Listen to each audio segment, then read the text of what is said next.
मुख्यमंत्री नीतीश कुमार दिल्ली पहुंच गए हैं। राज्यसभा सांसद के तौर पर कल वे शपथ लेंगे। उपराष्ट्रपति सीपी राधाकृष्णन उन्हें संसद में दोपहर 12:15 बजे शपथ दिलाएंगे।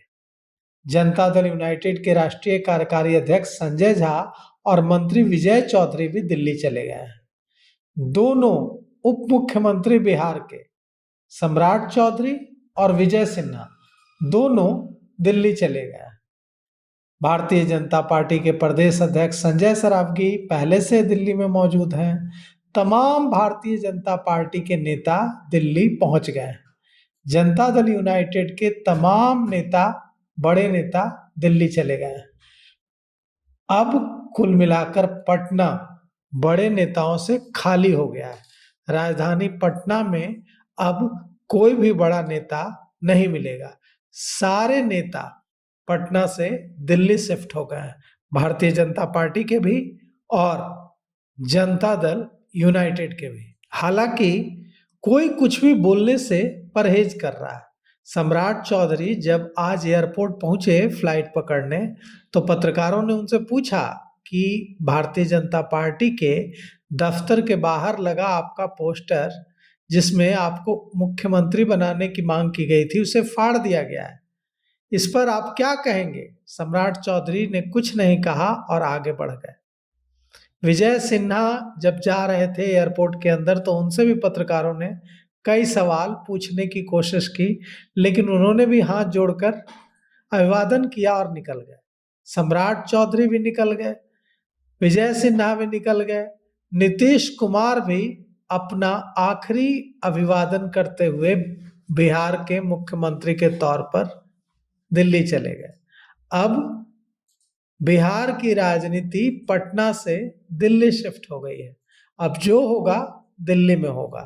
खबर है कि सम्राट चौधरी के मुख्यमंत्री बनने की पूरी संभावना है, लेकिन बीजेपी चौंका भी सकती है। यह भी कहा जा रहा है कि 14 अप्रैल को अंबेडकर जयंती है और भारतीय जनता पार्टी दलित चेहरे को मुख्यमंत्री बनाकर यूपी और दूसरे राज्यों के चुनाव में इसका फायदा ले सकती है। तो क्या ऐसा होगा? क्या सम्राट चौधरी का नाम इतना आगे बढ़कर पीछे रह जाएगा? जनक राम के नाम की चर्चा है कि अगर सम्राट चौधरी नहीं बनते हैं मुख्यमंत्री, पिछड़ जाते हैं रेस में, तो भारतीय जनता पार्टी 14 अप्रैल को अंबेडकर जयंती पर बिहार को दलित मुख्यमंत्री देगी और जनक राम मुख्यमंत्री बन सकते हैं। संजीव चौरसिया के नाम की भी चर्चा है, विजय सिन्हा के नाम की भी चर्चा है, साथ ही साथ धर्मशिला गुप्ता के नाम की चर्चा है, लेकिन सम्राट चौधरी सबसे आगे चल रहे हैं और जो संभावना है उसके मुताबिक 15 अप्रैल को वे मुख्यमंत्री के तौर पर शपथ ले सकते हैं। इसमें भारतीय जनता पार्टी के राष्ट्रीय अध्यक्ष नितिन नवीन, इसमें भारत सरकार के गृह मंत्री अमित शाह, प्रधानमंत्री नरेंद्र मोदी, तमाम भारतीय जनता पार्टी शासित राज्यों के मुख्यमंत्री हिस्सा लेने आ सकते हैं। यह समारोह गांधी मैदान में होने की चर्चा थी, लेकिन अब जो खबर आ रही है उसके मुताबिक यह समारोह गांधी मैदान में न होकर राज्यपाल के निवास स्थान राजभवन लोक भवन में होगा। तो देखिए क्या कुछ होता है आगे। सम्राट चौधरी मुख्यमंत्री बनते हैं या जनक राम या फिर संजीव चौरसिया या धर्मशिला गुप्ता। लेकिन हमारे पास जो खबर है उसके मुताबिक सम्राट चौधरी के नाम पर लगभग सहमति बन गई है।